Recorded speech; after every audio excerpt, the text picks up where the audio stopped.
dalagaa irra jira waan ta'eef dubbadheen ba'a. Galatu jaalleetiin waan gashiteef galatoomi. Elaa saamii baga waaqayyo kanaan si ga'e.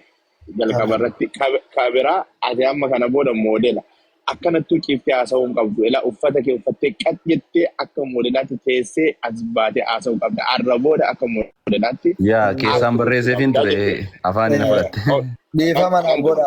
Isa kana immoo Isokee rakkoon hin jiru. Isa fuulduraatiif asitti himaa jira. Isa fuulduraatiif asitti himaa jira. Nan xumura. Hojiittan deebi'a waan ta'eef akkasittiin aakti gochuu qabda. Ati amma kana booda moodela wanta ati dubbattu, wanta ati gootu, wanta ati hojjettu hundiyyuu hojii keetiin wal fakkaachuu qaba jechuudha. Inni kan biraa siyaasa keessa hin galiin siyaasni nama kuffifti tokko. Lama amantaa keessa hin galiin amantaan si kuffifti. Jechuun amantaa tokko leelliftee tokko waliin qabiisin jechuu kooti.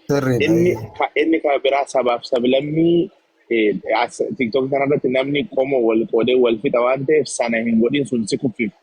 Kana hundumaarraa fagaadhu gorsaa gaarii isaa yoo dandeesse nama si gorsuu danda'u, nama si cinaa taa'ee gaa'eetu si gochuu danda'u maali namni ni dogoggora gorsaa si barbaachisa. Nama gaarii, nama barate, nama jabaasaa gorsaa of cinaa kaa'eeti kana booda akkasittiin akti godhe bakka guddaa geessaa rabbi bakka guddaa si haa ga'u. Nutis yaadaan si faana jirra, si jajjabeessina. Akkasittiin akti godhin jedha kanuman sitti dubbadha har'aa fi yeroo biraa immoo dhufee tanaan boor. Si wajjin haasa'a yeroo gaarii qabaadhaa lammii akkasitti jajjabeessaa hundi keessa. Guddaanaaf galatoomaa waan isin hubachiisuu barbaadu al tokko. Ammaaf hojii kana gadhiifne amma xiqqoo haala hin taane keessa taa'anii akkanayyuu isiniif beeksisaa jiru. Noormaal kan gallu nama baay'eedhaani haalli mijataan hin jiru. እግዚአብሔርን እየጸለይኩበት እቀጥልበታለሁ እግዚአብሔር እስከዚህ ያረዳኝ እግዚአብሔር ነው። ወደፊትም ይረዳኛል አምንበታለሁ። እግዚአብሔር ከእናንተ ጋር ይሁን። ሼር ኮፒ ሊንክ ዲዩት አድርጉልኝ። ወዳችኋለሁ።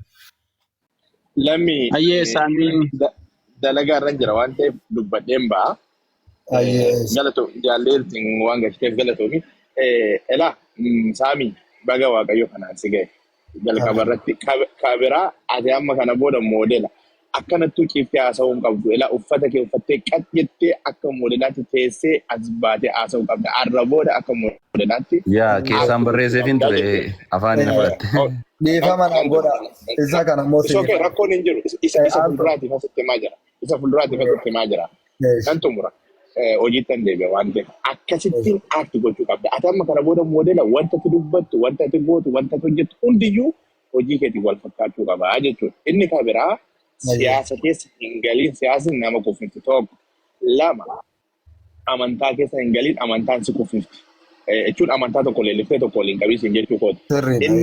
Inni kan biraa sabaaf sablammii TikTok kanarratti namni qomoo wal qoodee wal fixa waan ta'eef sana hin godhin sun si kuffifti.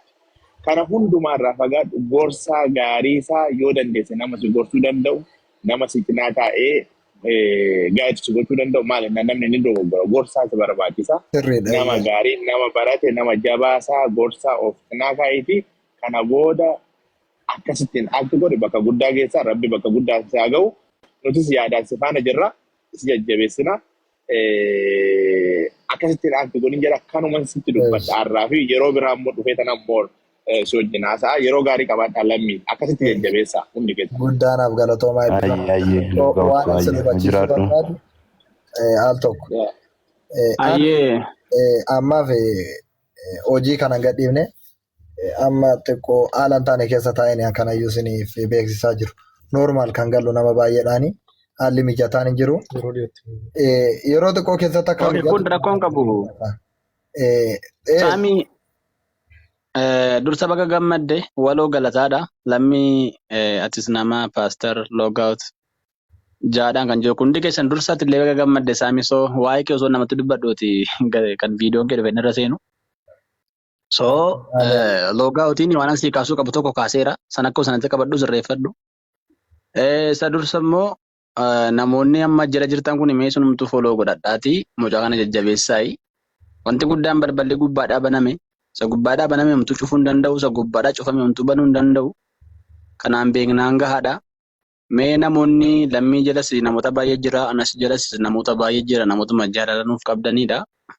Mee mucaa kanattis jaalala kana agarsiisaati.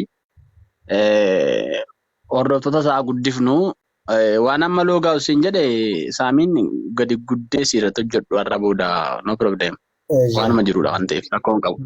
So akkasii kanaan alatti immoo namoota amma seenan kana lammii faatis nama paaster loogaa utillata ijoollee jiran kana follow back godhiiti hordoftoota kee godhimaa fi yeroo biraaf illee barbaachisaa waan ta'eef. Dirqama isaan duroo hordofan. Kana godhiiti ati jabaadhu. Laanguweejii kana si yaalta natti fakkaata laanguweejii hundumaa irratti hojjedhu. Kanaaf carraa rabbii waan ittiin uffata bitatan namaaf kenna malee uffata namatti hin kaa'u. Bitee namatti hin kaa'u rabbii. Rabbii waan ittiin kophee bitan nuu kenna malee waan kophee nutti hin kaa'u. Kan sa'achi ga'ee keenya waan ta'eef kanaaf carraa waaqisii kenne kana ammoo ati itti fayyadamtee ofii kee miti Oromiyaa jijjiiruutti hin dandeessaati. Carraa ammasiif kenname kana ofii kee irra dabartee jechuudha.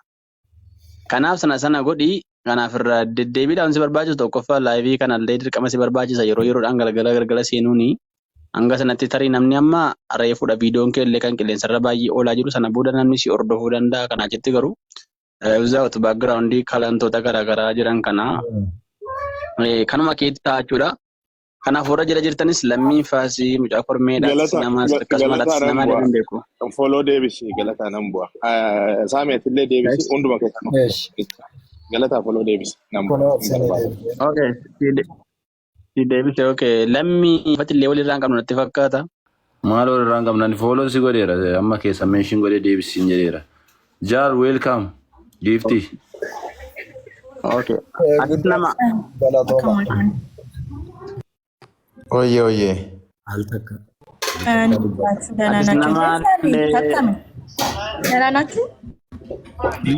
Welcome. Andi በኢየሱስ አከም በሬዳ ሳሚ ፎቶራ ከ ከሌሳ ገልገላ ijoollee natti ergani baay'ee miidhagda ውበትክ ደግሞ የምታመልከው አምላክ ነው ሞገስ ነው እንጂ የለም ሌላው ቀሪ ነው ይሄ መልክ ምናምን ሞገስ ነው ያየውትና እግዚአብሔር ይርዳ anything you need let me know support እኔ ማረጋለሁ ሌሎቻችሁም አብረን እንቆም ላለው እና ፎሎ አድርገኝ anything you need አናግረኝ በመችለው ሁሉ አብሬ ቆማለሁ thank you so much አመሰግናለሁ በውስጥ ተፈላችኋለሁ ችግር የለውም ያለው ጎደሎ አልተካ አሚ በገቲ ሲገኤ በገገመደ ጨራን ኩኖ ሊበነሜ በገመደችውን በርባዳ ከናን ከነመ ገዋ ቀዮዳ እንግዲህ የሳሚ ስኬት የኛ ስኬት ነው ያላችሁ ሰዎች ሁላችሁ